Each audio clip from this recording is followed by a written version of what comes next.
فطرت کا نظام کامیابی نام ہے خدا کے مقرر کیے ہوئے فطری نظام سے مطابقت کرنے کا. یعنی زندگی میں انسان کو سکسیس، کامیابی کیسے حاصل ہوتی. مثلا آپ چاہتے ہیں کامیاب ہو، یا آپ کا بچہ کامیاب ہو، یا کوئی بھی کامیاب ہو، تو اس کے لیے کیا کرنا پڑتا ہے؟ فطرت کے ہم آہنگ ہونا پڑتا ہے. اللہ نے جو اصول ضابطے کامیابی کے لیے طے کر دیے ہیں، ان اصولوں کو مد نظر رکھنا پڑتا ہے. تو کامیابی نام ہے خدا کے مقرر کیے ہوئے فطری نظام سے مطابقت کرنے کا. یہی ایک لفظ میں زندگی کا راز ہے. خواہ وہ فرد کی زندگی کا معاملہ ہو یا سماج یعنی سوسائٹی اور ریاست کا معاملہ. اگر کوئی قوم، کوئی ریاست، حکومت، تو خواہ کوئی انسان کامیاب ہونا چاہے یا پھر کوئی سوسائٹی، کوئی آرگنائزیشن جیسے ہم لوگ ہیں، تو کیا کرنا ہوگا؟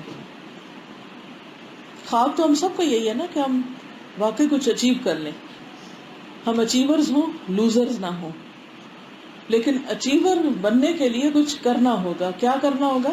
یہ کہتے ہیں کہ یہ دنیا جس میں ہم اپنے آپ کو پاتے ہیں، جہاں ہم رہتے ہیں، وہ ہم نے خود نہیں بنائی. نہ سورج، نہ چاند، نہ زمین، نہ آسمان، کچھ بھی خود نہیں بنایا. ہمیں بھی بنایا گیا اور ہم یہاں رہتے ہیں. اور نہ اس کو بنانے والے نے ہمارے مشورے کے مطابق اس کو بنایا ہے. کیسا موسم ہو، کیسے درخت ہو، ان کا رنگ کیا ہو، کھانے کے مختلف ذائقے، ہماری زبان پہ ذائقے کا احساس موجود ہونا، یہ تمام چیزیں کیا ہے؟ دراصل کس کے بنانے سے بنی؟ اللہ سبحانہ وتعالیٰ کے. ہے یا نہیں؟ یہ دنیا کچھ محکم اصولوں پر بنائی گئی ہے. یعنی اس کے پیچھے کچھ، جن کو ہم لا آف نیچر کہتے ہیں. پتہ ہے لا آف نیچر کیا؟ یعنی نیچر کن اصولوں پہ کام کرتی، اور وہ انہی اصولوں کے تحت چل رہی ہے، اور اسی طرح وہ ہمیشہ چلتی رہے گی. ہم ان کو تبدیل نہیں کر سکتے. مثلاً آگ جلاتی، تو ہم اس کی نیچر چینج کر سکتے ہیں کہ آگ بھی ہو اور وہ گرم بھی نہ ہو اور جلائے بھی نہ؟ کر سکتے ہیں نہیں، اس نے تو جلانا ہے. اسی طرح بہت ساری اور چیزیں. اس کا مطلب یہ ہے کہ دنیا میں ہماری حیثیت ثانوی ہے، سیکنڈری ہے. ہمیں یک طرفہ طور پر دنیا کے نظام سے موافقت کرنا ہے. We have to agree with the system جو اللہ نے بنایا ہے. موافقت نہ کرنے کی صورت میں نقصان اٹھانے والے فریق ہم خود ہوں گے، نہ کہ باقی دنیا. اگر ہم اس کے اگینسٹ چلیں گے تو پھر نقصان کس کا ہوگا؟ ہمارا اپنا ہوگا. ایک کسان اپنے کھیت سے اسی وقت ہری بھری فصل حاصل کرتا ہے جبکہ وہ فطرت کے مقرر کیے ہوئے قانون زراعت کی کامل پابندی کرتا ہے. مثلاً گندم اگانے کا ایک موسم ہوتا ہے نا. اگر آپ اس موسم میں گندم نہ اگائیں تو کیا ہوتا ہے؟ نہیں اگتی. دیکھیے جب خزاں کا موسم ہوتا ہے تو کیا آپ کوئی نئی فصل اس میں اگا سکتے ہیں؟ کہ آپ کے ہم زمین کو ہل چلاتے ہیں، بیج ڈالتے ہیں اور اس وقت کچھ حاصل کر لیں؟ اگر آپ کچھ حاصل کرنا چاہیں تو آپ کو ٹائم کی پابندی کرنی پڑے گی. یہ ماحول آپ کی سستی کے مطابق، آپ کے مطابق نہیں ڈلے گا. اب مثلاً صبح سورج نکلتا ہے، آپ نہ اٹھیں تو سورج رکا رہے گا؟ وہ تو اٹھے گا، اور پھر وہ اپنے پیک پہ پہنچے گا، پھر غروب ہوگا، پھر رات ہو جائے گی. آپ اٹھیں نہ اٹھیں، کام کریں نہ کریں، اس دن کو استعمال کریں نہ کریں، ضائع کریں، کچھ آپ کو چینج ہونا ہے، وہ نہیں چینج ہوگا. اب یہ بات سمجھ آ گئی؟ تو کامیابی کے لیے ہمیں فطرت کا ہم آہنگ ہونا ہوگا. مثلا موسم سخت گرم آ گیا، آپ کو انتظام کرنے ہوں گے. سردی آ گئی، آپ کو انتظام کرنے ہوں گے.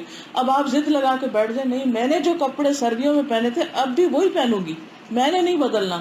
نہ بدلے. تکلیف کس کو ہوگی؟ نقصان کس کو ہوگا؟ جو نہیں بدلے گا. اسی طرح ایک انجینئر اسی وقت کوئی ٹیکنیکل کارنامہ انجام دیتا ہے جبکہ وہ فزکس اور کیمسٹری کے قوانین فطرت کو پوری طرح استعمال کرے وغیرہ. ٹھیک یہی معاملہ انسانی دنیا کا ہے. انسانی دنیا کے لیے بھی اسی طرح فطرت کے مقرر قوانین ہیں. یہاں بھی کوئی کامیابی صرف اس فرد یا قوم کے لیے مقدر ہے جو ان اصولوں کی پابندی کرے جو فطرت نے پیشگی طور پر اس کے لیے قائم کر دیا ہے. کوئی بھی انسان اس پر قادر نہیں ہے کہ وہ فطرت کے قانون کو نظر انداز کر کے اس دنیا میں اپنے لیے ایک کامیاب زندگی کی تشکیل کر سکے.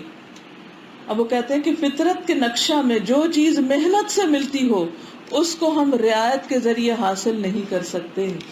جو چیز محنت سے حاصل کی جاتی ہے وہ آپ صرف رعایتوں سے حاصل نہیں کر سکتے. مثلا کون سی چیز محنت سے حاصل ہوتی؟ نمبر 1 علم.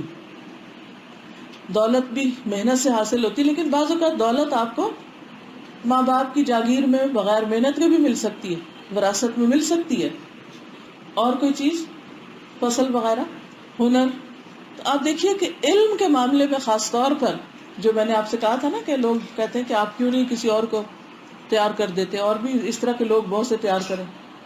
تو بات یہ ہے کہ جب تک لوگ محنت نہ کریں، محنت کے عادی نہ ہوں، دین کے لیے محنت نہ کرنا چاہیں، قربانی نہ کریں، وقت نہ نکالیں، تو آپ کسی بھی دوسرے طریقے سے وہ اچیو کر ہی نہیں سکتے، حاصل ہو ہی نہیں سکتا.